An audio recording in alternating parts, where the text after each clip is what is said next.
Welcome to Venoge Cottage. If you've been with us for some time, you know that this house was built in 1828 by Jacob and Charlotte Weaver. But after 167 years of use and neglect, it was slated for demolition. We saved this building from that fate, restoring it to its original appearance. But all buildings, no matter how carefully maintained, continue to age and need attention. By the summer of 2021, our cottage was in serious need of another restoration. From beginning to end, it took our crew 6 weeks to accomplish the task. John Marsh headed up the initial restoration in 2005. We were fortunate to once again have him lead the project. Here in 5 minutes are those 6 weeks. The first step is scaffolding. It will be needed to remove the old siding from our first restoration. As the siding was removed, all of those unique details our initial restoration had uncovered were once again visible. Windows that were once doors and doors which had been converted to windows again made their appearance. Here also was the post and beam construction and brick nogging, plus all the modern insulation we had added to help preserve the structure. We kept the old siding. Its future was kindling for our hearth. Thermally modified poplar siding was used this time. It's very stable with good water and decay resistance. Using oil-based paint, the new siding was primed on its surface and edges.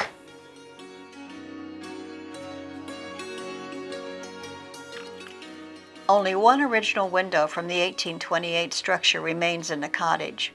While it was fine, the sills on the reconstructed windows, which were made about 10 years ago, were severely deteriorated.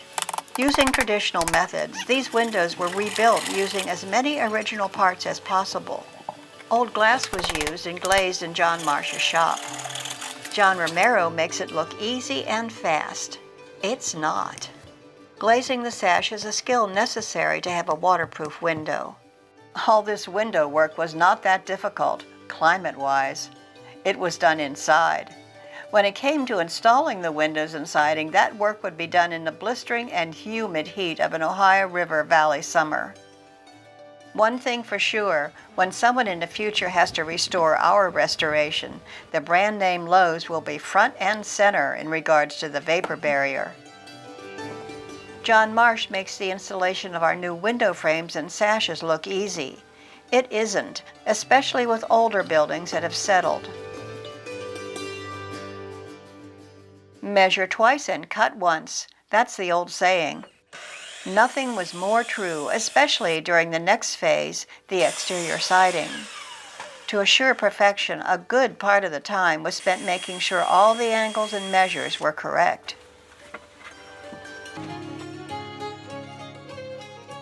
Shane Anderson was an essential part of our 3-man crew.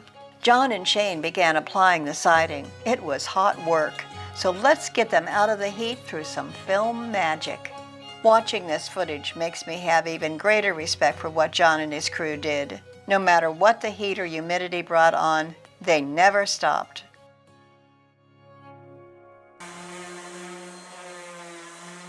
Shane Anderson did the porch repair.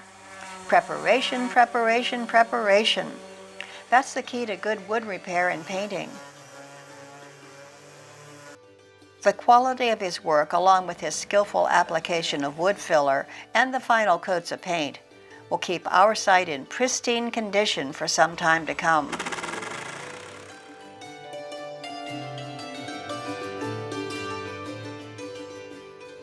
Once everything was repaired and the building resided, our cottage was ready for the finish coat of paint.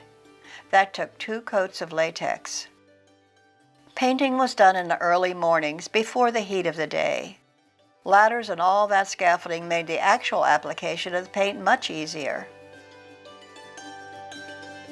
These men were justifiably proud of their skills.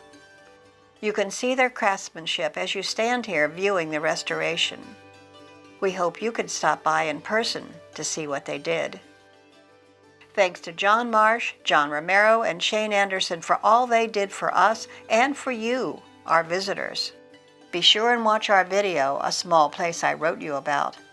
It tells the 16-year journey to save and restore this building. Find it on our YouTube channel. While you're there, be sure to like and subscribe. With your help, there is more untold history yet to be revealed.